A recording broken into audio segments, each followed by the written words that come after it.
পাহাড়ের বুক চিরে তৈরি এক ছোট্ট গ্রাম। চারপাশে কেবল সবুজ হাওয়া আর প্রকৃতির নীরবতা। বিশ্বের হাজারো গ্রাম আছে, কিন্তু এই গ্রামটির বিশেষত্ব একটাই, এখানে নেই কোনো গাড়ি, নেই কোনো রাস্তা, নেই কোনো ইঞ্জিনের শব্দ। মনে হবে যেন সময় এখানে থমকে আছে। আজকের ভিডিওতে আমরা আপনাকে দেখাতে চলেছি এমন এক আশ্চর্য গ্রামের গল্প, যেখানে যাওয়ার একমাত্র মাধ্যম হল কেবল কার। এই গ্রামের অবস্থান দূরের পাহাড়ি এলাকায়, যেখানে পায়ে হাঁটার পথও খুব সীমিত। শিশুরা স্কুলে যায় কেবল কারে চড়ে, মানুষজন বাজারে যায় কেবল কারে ভরসা করে।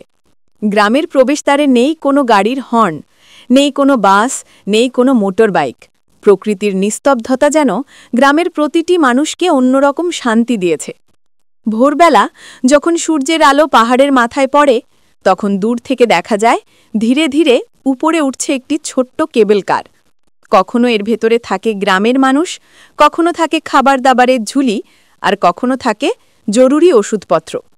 এই একটি যাতায়াত ব্যবস্থা তাদের জীবনের অবিচ্ছেদ্য অংশ। গ্রামের প্রবীণ বাসিন্দারা বলেন, কেবল কার চালু হওয়ার আগে তাদের জীবন ছিল আরও কঠিন। চিকিৎসা, বাজার, শিক্ষা সবকিছুই ছিল অনেক দূর ও অনিশ্চিত। কিন্তু এখন কেবল কার তাদের জীবনকে করেছে সহজ, নিরাপদ ও দ্রুত। এখানকার মানুষ গাড়ির জ্যাম, শব্দদূষণ বা ধোঁয়ার ঝামেলা চেনে না। তারা জানে শুধু নীরবতা, প্রকৃতি আর পাহাড়ের শান্ত স্পর্শ। পর্যটকরাও এখন এখানে আসতে চান এই ভিন্নধর্মী অভিজ্ঞতা নিতে। যারা আসে তারা মুগ্ধ হয়ে ফিরে যায় এই গ্রামের সরল জীবন দেখে।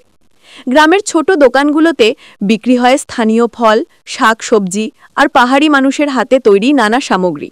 সবকিছুই আসে কেবল কারে ভর করে। এমনকি নতুন বাড়ি তৈরির কাঠ, টিন, লোহা সবই আনা নেওয়া হয় আকাশের ওপর ঝুলে থাকা এই কেবল লাইনের মাধ্যমে। গ্রামের স্কুলটি পাহাড়ের আর এক প্রান্তে। সকালে কেবল কারে চড়তে চড়তে শিশুরা দেখে পুরো গ্রাম আর নিচের গভীর উপত্যকা। ভয় নয়, বরং তাদের কাছে এটি এক রোমাঞ্চকর অভিজ্ঞতা। এই গ্রামটি যেন প্রকৃতি আর মানুষের সাদামাটা জীবনের এক মিলন মেলা। প্রযুক্তি এসেছে, কিন্তু খুব সামান্য। কেবল কার ছাড়া এখানে আর কোনো আধুনিক যানবাহন নেই। এটাই গ্রামের অনন্য সৌন্দর্য।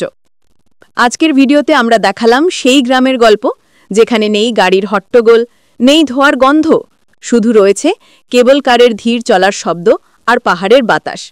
এমন গ্রাম পৃথিবীতে খুব কমই আছে, যেখানে মানুষ এতটা শান্তির সঙ্গে প্রকৃতির এত কাছে থেকে জীবন কাটায়। যদি আপনারও ইচ্ছে হয় পৃথিবীর শান্ততম জায়গাগুলোর একটি দেখার, তবে একদিন অবশ্যই এই গ্রামে যেতে পারেন। হয়তো আপনিও খুঁজে পাবেন হারিয়ে যাওয়া এক নির্ঝঞ্ঝাট জীবন।